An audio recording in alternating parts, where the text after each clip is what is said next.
Okay, welcome back.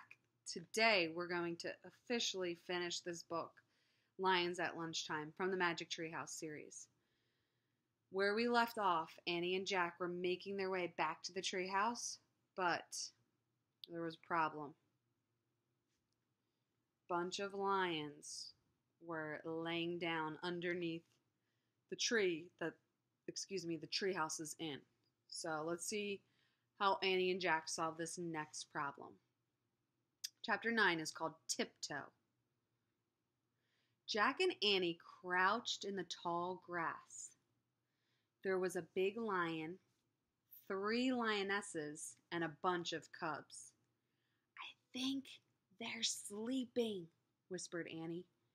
"Yeah," said Jack, "but for how long?" He pulled the Africa book from his pack and opened it. He found a picture of lions sleeping under a tree.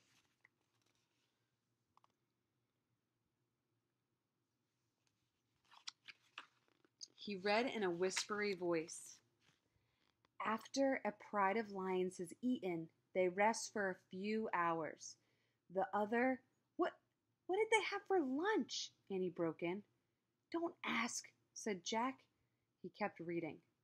Sensing that the lions are not hunting at the moment, the other animals graze nearby. "If they can graze, then we're safe," said Annie. She started to stand. "Wait!" Jack pulled her back down. "Not so fast." He peered around. The words in the book seemed true. The zebras and giraffes didn't seem to be bothered by the lions at all. "They might be safe, but I'm not sure about us," said Jack. "We need a plan." "What if we wait till they leave?" said Annie. "That could take hours," said Jack. "Plus, they might be hungry again by then."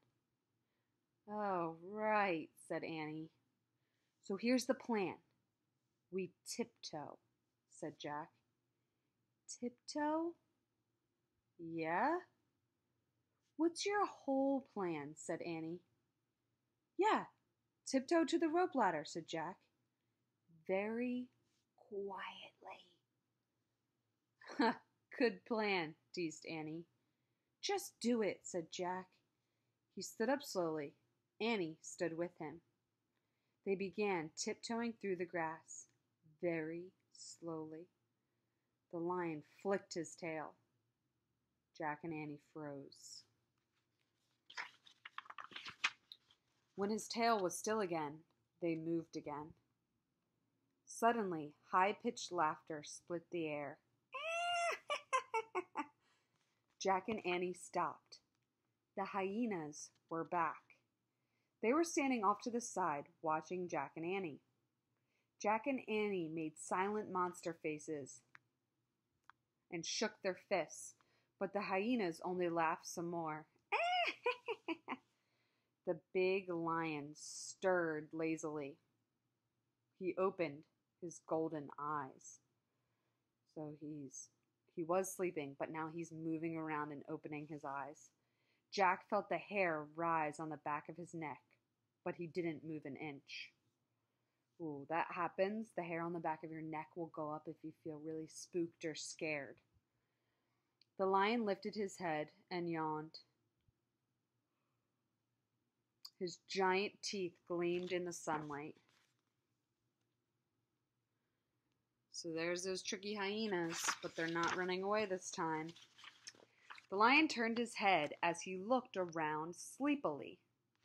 Jack held his breath, and the lion's gaze rested on him. The lion sat straight up. His piercing yellow eyes met Jack's. Jack's heart raced. His mind raced. He remembered something he'd read. Lions avoid giraffes. Jack looked around. There was a giraffe walking toward the tree that the magic treehouse was in.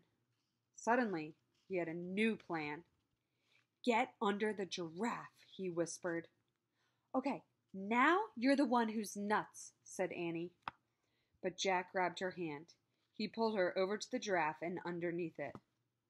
The giraffe's legs were so long, Jack and Annie could stand up under it. Jack's head barely brushed the giraffe's golden belly.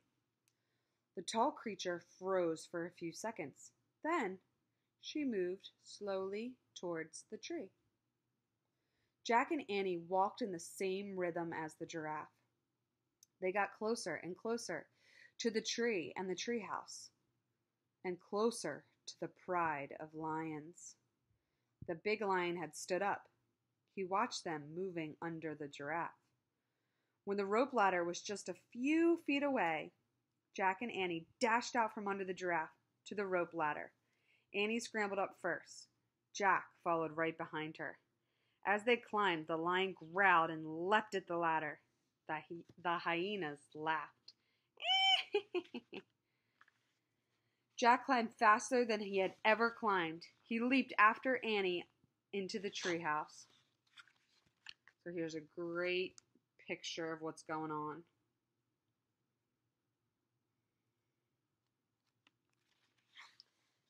Whoa, close call, right?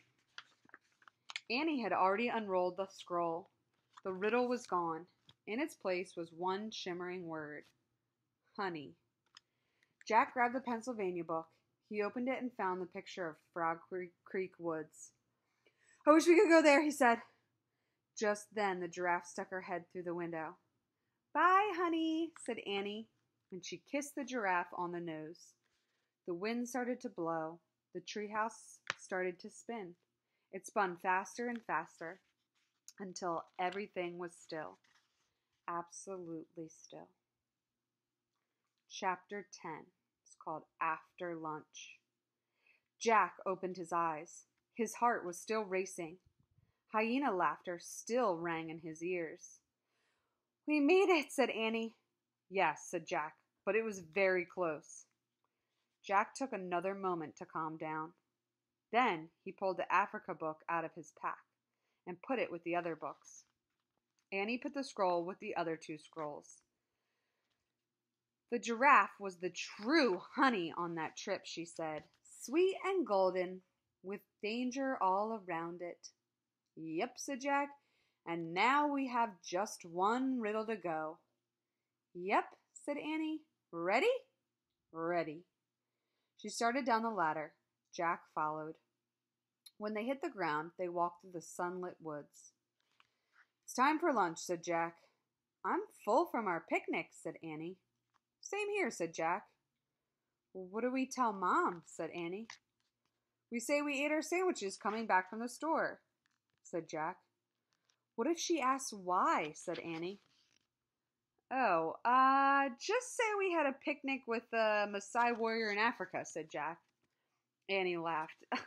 Right, she said, because we didn't want him to be mad at us for taking his honey. Right, said Jack. The honey from a beehive that a honey guide led us to. Right, said Annie, and that happened after an elephant gave me a shower, and we scared off 2 hyenas.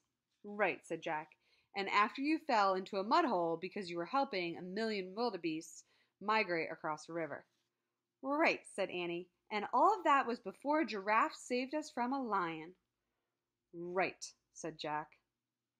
Jack and Annie left the Frog Creek woods and started up their sunny street.